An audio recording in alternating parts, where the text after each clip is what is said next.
Some coaches shout. They draw plays on a board with angry lines. They see the game as a battle of force against force.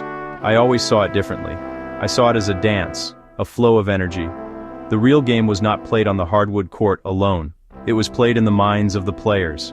It was a game of spirit, of connection, of finding a quiet place in the middle of a storm. My goal was never just to win games. It was to build a team that was more than the sum of its parts. A team that breathed together, that moved as one, and that understood the deeper rhythms of basketball. This was a different path, one that many did not understand at first. My journey was not about reinventing the wheel. It was about looking at ancient wheels that had been turning for centuries. I looked to Zen philosophy. I looked to the wisdom of the Lakota Sioux. I found lessons in mindfulness and meditation that were more powerful than any playbook. People called me the Zen Master. They said it sometimes with a smile, sometimes with confusion. But for me, it was simple. It was about bringing a sense of awareness and presence to a world filled with noise and distraction. It was about teaching young men how to be strong, not just in their bodies, but in their minds and their souls. This was the foundation of everything we would build together. The world of professional sports is a world of big egos. It is a place where individual stars often shine brighter than the team. My challenge was to take these bright stars and create a constellation. I had to show them that true greatness comes from giving up a part of yourself for the good of the group. It was about managing egos, not by crushing them, but by guiding them. It was about helping players find their role within a larger system.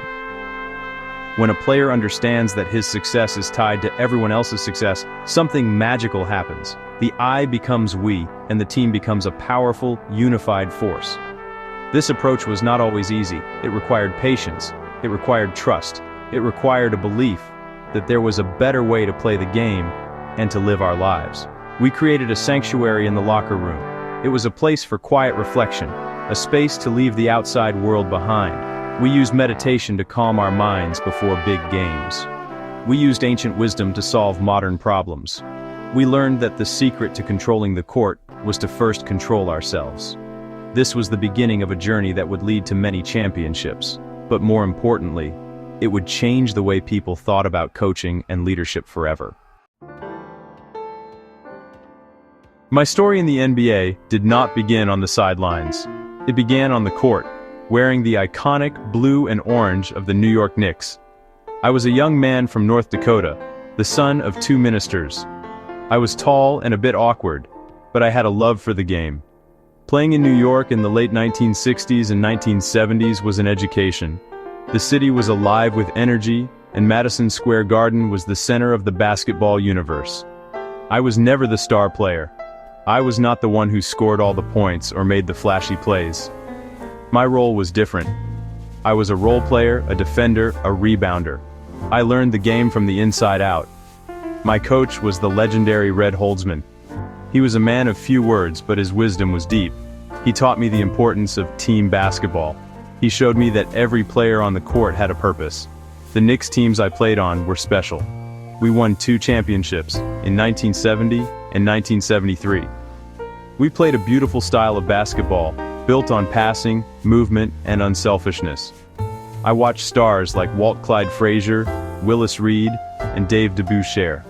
I saw how they led, how they sacrificed, and how they trusted each other. These were my first and most important lessons in what it takes to build a championship team. Being a player on those Knicks teams shaped my entire future. I learned that you don't need a team full of superstars to win. You need a team of players who understand their roles and are committed to a common goal. I was not a gifted scorer, so I had to find other ways to contribute. I became a student of the game. I studied opponents. I learned how to anticipate plays. I learned the value of hard work and intelligence on the court. This experience gave me a deep respect for every player on the roster, not just the stars. I understood the mindset of the player who sits on the bench, waiting for his chance to contribute. My time as a player was not always easy. I had injuries. I had moments of doubt. But through it all, I was learning. I was observing. I was absorbing the lessons that would one day become my own coaching philosophy. I saw firsthand how a great coach could bring a group of individuals together and turn them into a family. I learned that communication, trust, and a shared vision were the secret ingredients. My years as a Knickerbocker were the foundation upon which my entire coaching career was built. I was not just a player, I was an apprentice, learning the art of basketball from one of its greatest masters. My playing career ended, but my love for the game did not. The transition from player to coach was not immediate. It was a long and winding road. I did not jump straight into a head coaching job in the NBA. I had to earn my way. My journey began in smaller leagues, far from the bright lights of the big arenas. I coached in the Continental Basketball Association, a league known for long bus rides and small gyms. I coached the Albany Patroons. This experience was my true coaching school. It was here that I began to experiment with my ideas. I started to blend basketball with the philosophies I had been studying for years. In the CBA, I had to be more than just a coach. I was a mentor, a travel agent, and sometimes a father figure to these young men. They were all chasing the dream of making it to the NBA. They were hungry, but they were also raw.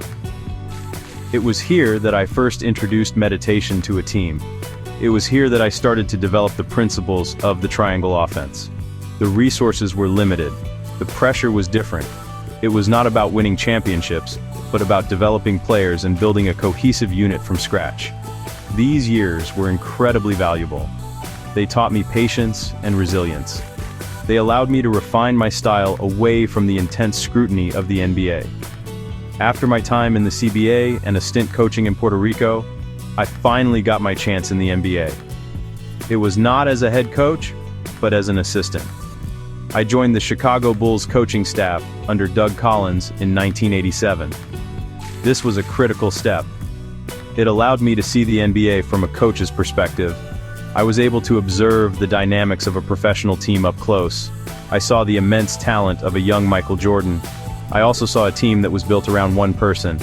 It was a team with great potential, but it was missing the final piece of the puzzle, a system that could elevate everyone. My role as an assistant was to learn and to contribute where I could. I worked closely with Tex Winter, the architect of the triangle offense. I spent hours studying his system, understanding its complexities and its beauty. I saw it as the perfect vehicle for the Bulls. It was a system that could harness Michael's incredible talent, while also empowering his teammates. My time as an assistant was a period of preparation. I was waiting for my opportunity. I was building relationships with the players.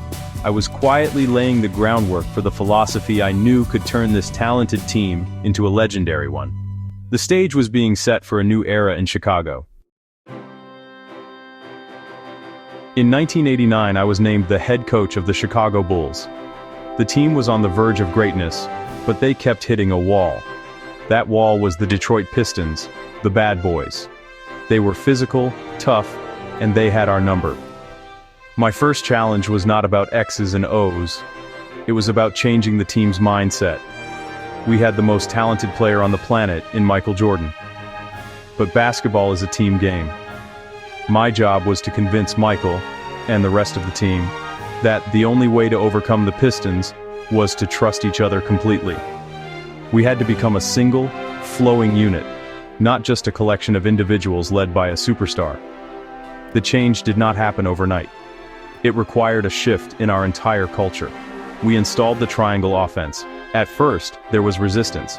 It was a complex system that required players to read the game and react, rather than just running set plays. It demanded that Michael give up the ball more, to trust that it would find its way back to him in a better position. We spent countless hours in practice, not just running drills, but talking. We talked about sacrifice. We talked about trust.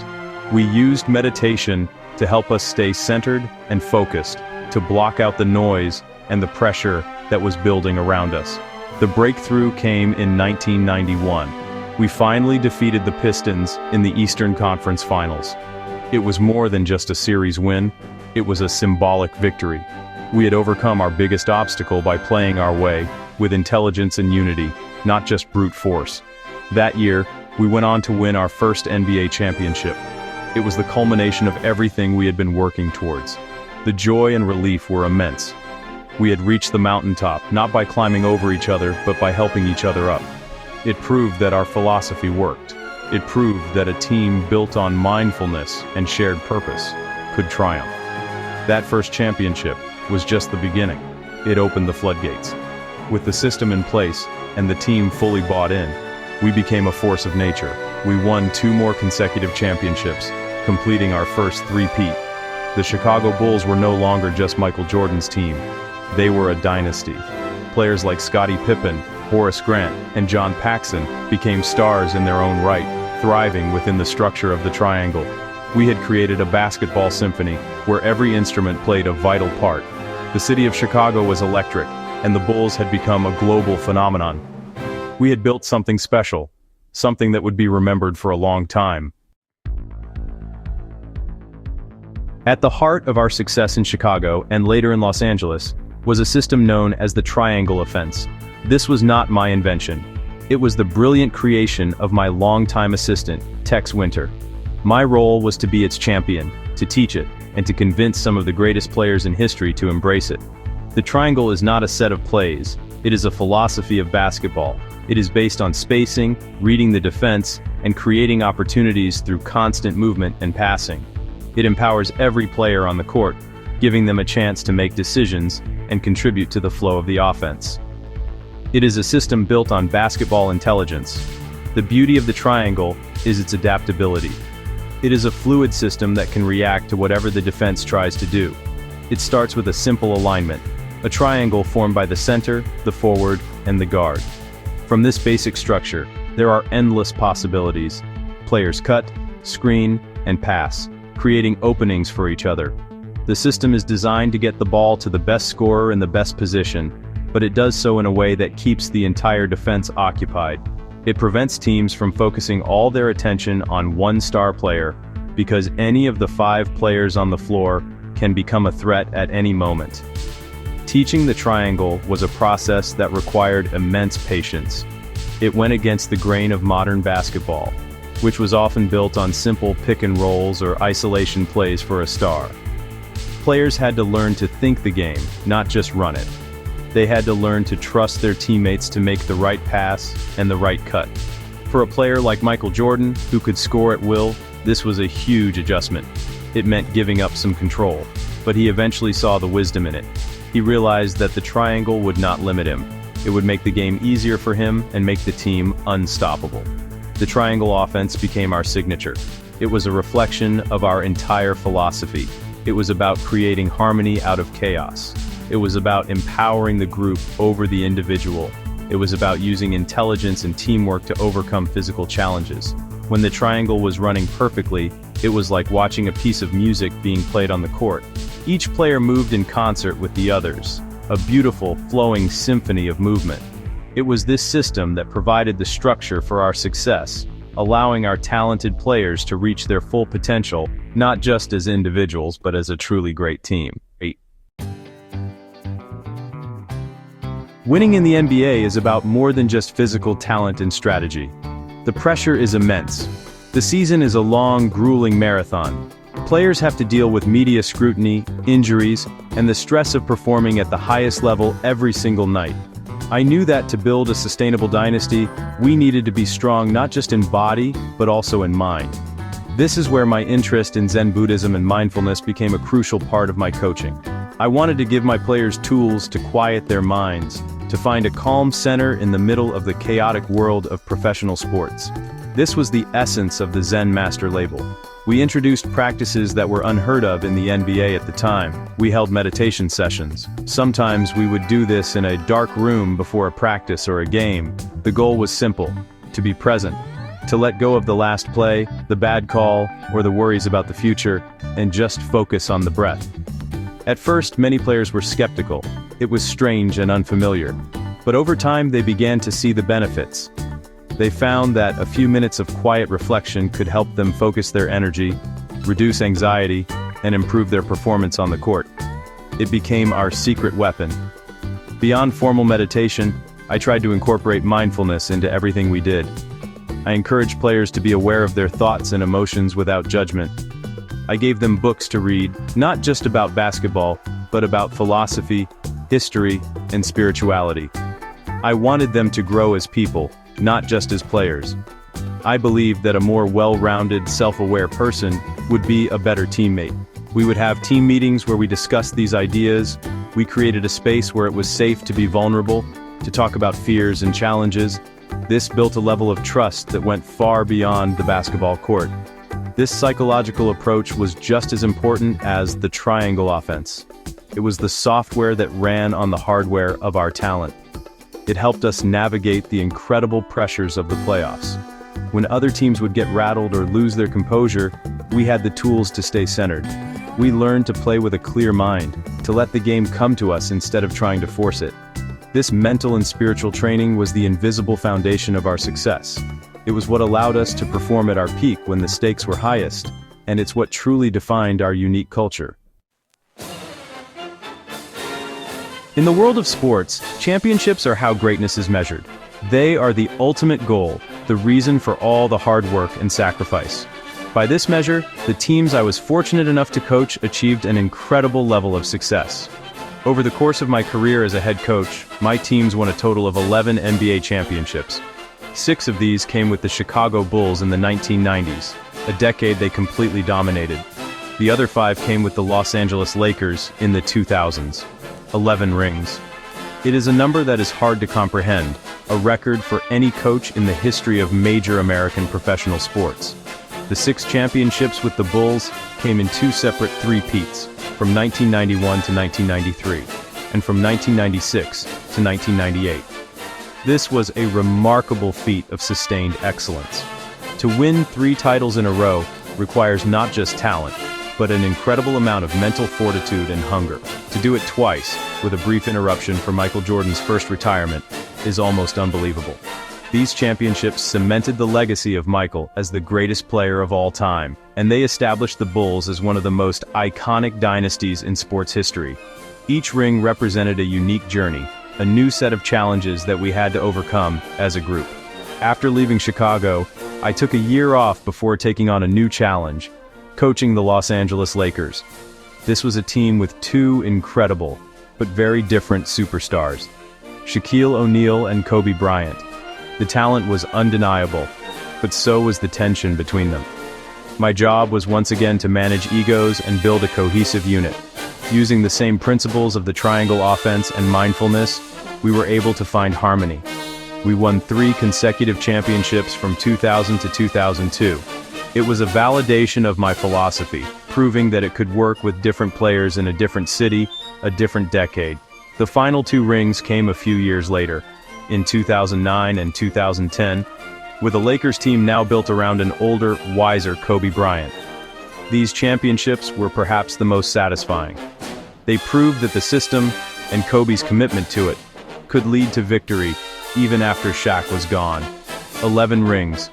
Each one tells a story of a different team, a different struggle, and a different triumph. But they all share a common thread, a commitment to teamwork, a belief in a shared system, and a trust in a process that valued the group above all else. They are the symbols of what is possible when a team truly becomes one. When I arrived in Los Angeles in 1999, I stepped into a completely different world. Chicago was a tough, blue-collar city. Los Angeles was Hollywood, a land of spectacle and stars. The Lakers were a team that reflected their city. They had 2 of the biggest stars in the league, Shaquille O'Neal, the most dominant physical force in the game, and Kobe Bryant, a young, brilliant, and fiercely ambitious guard. The potential was enormous, but the team was fractured. Shaq and Kobe were 2 powerful forces pulling in different directions. My challenge was clear. I had to be a director, getting these 2 leading men to star in the same movie. The task was not easy. It required a delicate balance of psychology and strategy. I had to earn the trust of both Shaq and Kobe. With Shaq, it was about keeping him motivated and focused, challenging him to be the leader his talent demanded. With Kobe, it was about helping him understand the value of the team, to see that his individual brilliance could be even more powerful within a system. I brought in the triangle offense, just as I had in Chicago. It was the perfect framework to get both players involved and to make the team less predictable. The goal was to build a bridge between these two superstars. Our success was immediate. In my very first season, we won the NBA championship in 2000. It was the beginning of another three-peat as we went on to win titles in 2001 and 2002 as well. The Lakers became the new dynasty of the NBA. The triangle offense, once the signature of the Bulls, was now the engine of the Lakers. Players like Derek Fisher, Rick Fox, and Robert Horry found their roles and thrived around the two superstars. We had managed to blend Shaq's overwhelming power in the paint with Kobe's incredible skill on the perimeter. The team was a juggernaut, a perfect storm of talent and system. Even after Shaq left, my journey with the Lakers was not over. I returned to the team a few years later to lead a new group, this time built solely around Kobe Bryant. This was a different kind of challenge. We had to rebuild the team's identity. With the help of a key trade for Pau Gasol, we once again reached the top. We won back-to-back championships in 2009 and 2010. These last two rings were special. They were a testament to Kobe's growth as a leader and his complete mastery of the triangle system.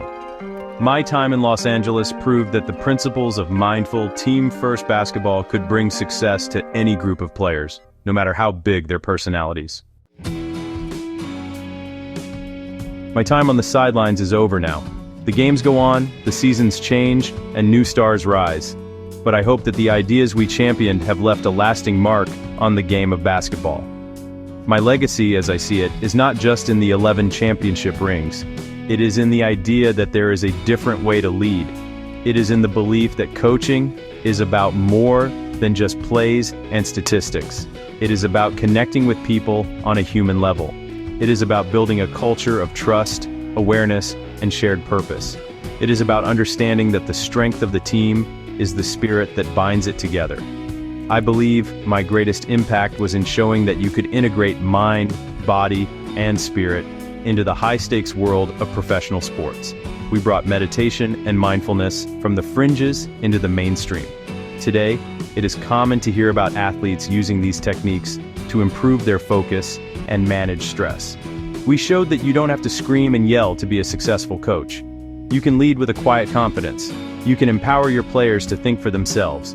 You can build a team that is resilient, because its foundation is built on something deeper than just winning or losing. The triangle offense, the meditation, the book recommendations, they were all just tools. The real work was about getting a group of individuals to let go of their egos and commit to something larger than themselves. It was about creating an environment where players felt respected, trusted, and connected to one another. That is the hardest thing to do in any organization, whether it's a basketball team or a company. When you can achieve that level of unity, extraordinary things become possible. We saw it happen in Chicago, and we saw it happen again in Los Angeles. The championships were simply the result of that deep, collective work. As I look back on my journey, from a lanky kid in North Dakota to a player in New York, and a coach for two of the greatest dynasties in NBA history, I am filled with gratitude. I was able to work with some of the most gifted athletes to ever play the game. But more than that, I was able to share a philosophy of life that I believe in. The echo of the Zen Master, I hope, is a whisper that reminds future coaches and leaders to look beyond the surface. It is a reminder that the most important victories are the ones won within. It is the simple truth that the soul of success is found not in the individual, but in the harmony of the team.